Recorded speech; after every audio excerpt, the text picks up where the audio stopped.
Kau sungguh baik, kasih-Mu melimpah di hidupku. Bapa, Shalom, selamat pagi bagi kita semua. Saudara-saudari dalam Tuhan kita Yesus Kristus, kita akan disapa oleh firman Tuhan di pagi hari ini.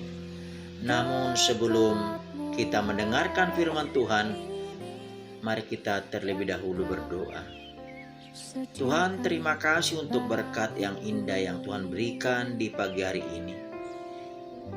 Nafas dan kehidupan yang baru. Kami mau disapa oleh firman-Mu. Berbicaralah ya Tuhan, kami anak-anak-Mu mendengar. Dalam Yesus Kristus kami berdoa. Amin. Saudara-saudari yang dikasihi Tuhan kita Yesus Kristus, renungan di pagi hari ini diambil dari 1 Petrus 2 ayat 23. Demikian firman Tuhan. Ketika ia dicaci maki, ia tidak membalas dengan mencaci maki. Ketika ia menderita, ia tidak mengancam, tetapi menyerahkannya kepada Dia yang menghakimi dengan adil. Kasih Kristus sungguh merupakan suatu hal yang sangat mengagumkan. Jika seseorang dapat atau mampu menderita hanya untuk bertujuan agar apa yang dilakukannya dapat menjadi tiruan dan teladan yang baik bagi orang lain yang ada di sekitarnya.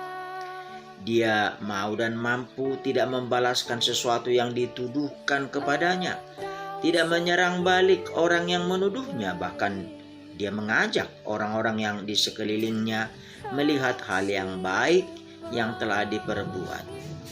Ibarat pisau yang diasah, dia dapat dan mampu menahan derita yang diperbuat kepadanya, sehingga ketika proses pengasahan telah selesai, dia bahkan menjadi tajam dan semakin mampu melakukan tugasnya yang lebih baik dan berhasil lagi.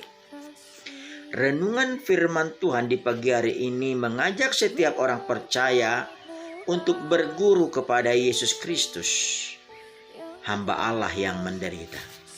Tuhan Yesus rela datang ke dunia ini dengan meninggalkan keagungannya dan menjadi sama dengan manusia, bahkan menderita untuk menanggung dosa manusia yang harus diembannya. Kendati pun itu bukan karena kesalahannya, namun dia harus melakukan teladan yang baik, sehingga setiap orang yang percaya kepadanya tidak akan binasa, melainkan beroleh hidup yang kekal.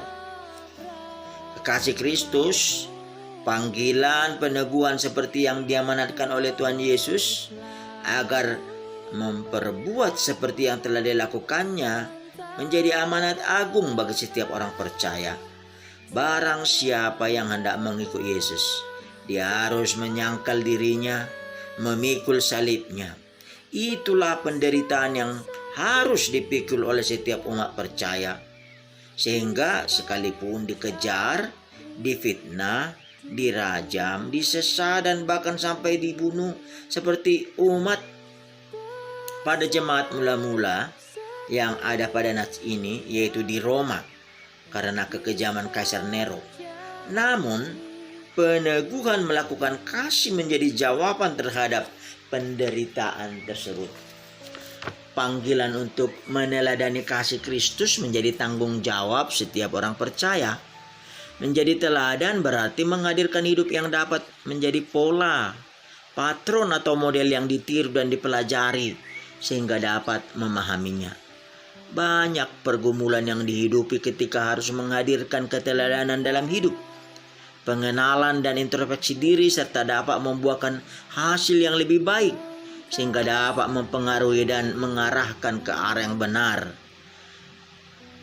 Perbuatan keteladanan berintegrasi kepada sikap, karakter, dan perbuatan yang menghadirkan buah-buah roh dalam kehidupan serta menuntun kepada suatu pertobatan dan hidup baru. melalui kesaksian dan perbuatan di dalam dan bersama Tuhan yang berkarya dalam hidupnya. Sebagaimana Yesus yang menyerahkan dirinya dan menghadirkan pelayanannya kepada Bapaknya, maka setiap orang percaya juga harus hidup dalam hidup yang berserah kepada Tuhan. Jangan kehendakku Bapa, kehendakmu jadilah. Demikian doa Tuhan Yesus di Bukit Getsemane. Juga doa yang diajarkan Tuhan Yesus kepada murid-muridnya dan orang percaya, yaitu jadilah kehendakmu di bumi seperti di sorga.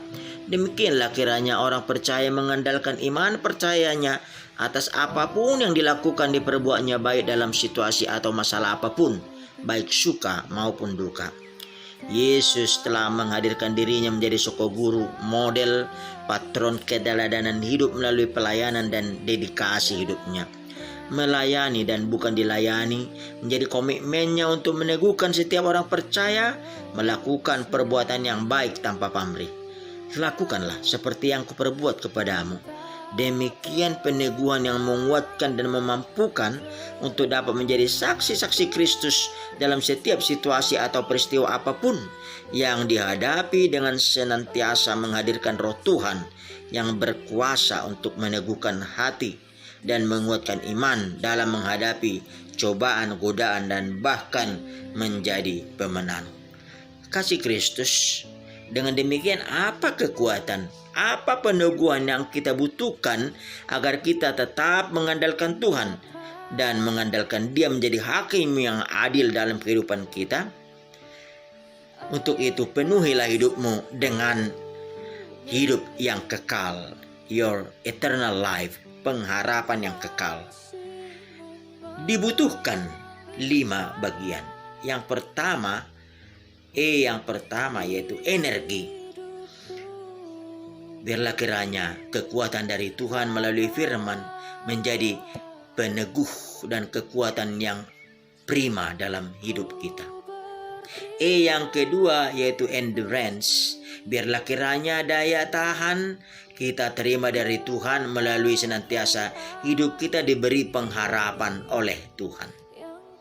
Yang ketiga adalah evaluasi. Biarlah kiranya kita berikan tempat dan waktu hidup kita untuk dikoreksi Tuhan senantiasa dalam hidup kita dengan kesediaan kita diuji. Yang keempat adalah enjoy. Kita dapat menikmati relasi kita dengan Tuhan, hubungan kita yang benar dengan Tuhan melalui setiap saat bersyukur kepada Tuhan atau bersukacita kepada Tuhan. Dan yang kelima adalah everlasting, bahwa tempat kita sudah dipersiapkan oleh Tuhan. Kita menuju kepada keabadian kita, yaitu sorga yang menjadi tempat kita yang kekal. Karena itu, saudara-saudara dalam Kristus Yesus, berdiam dirilah dalam kasih-Nya, masuklah menjadi bagian yang beserta dalam panggilan-Nya dan menjadi saksinya melalui setiap tindakan, perkataan, perbuatan, dan pelayanan kita. Tuhan Yesus telah menderita bagimu dan Dia telah menjadi hakim yang agung bagimu. Amin. Kita berdoa. Terima kasih Tuhan untuk berkat-Mu di pagi hari ini yang memberikan kami nafas kehidupan dan memberikan kami mengerti akan firman Tuhan yang meneguhkan kami bahwa kami senantiasa mengikut dan beserta dengan Engkau serta menyerahkan hidup kami, perkataan, tindakan, perbuatan kami dengan menghadirkan Engkau ya Tuhan, Roh yang kudus untuk menjadi penolong dan menjadi hakim yang adil bagi kami. Terima kasih Tuhan. Berkatilah kami satu hari ini dalam segenap aktivitas kami. Dalam Yesus Kristus kami berdoa. Amin. Saudara-saudari dalam Yesus Kristus, marilah kita berkarya untuk Tuhan, dan biarlah kiranya karya kita menjadi dupa yang harum, persembahan yang kudus dan agung, dan menjadi ibadah yang hidup baginya. Terpujilah Tuhan. Haleluya. Amin. Shalom. Buat hari yang Kau beri.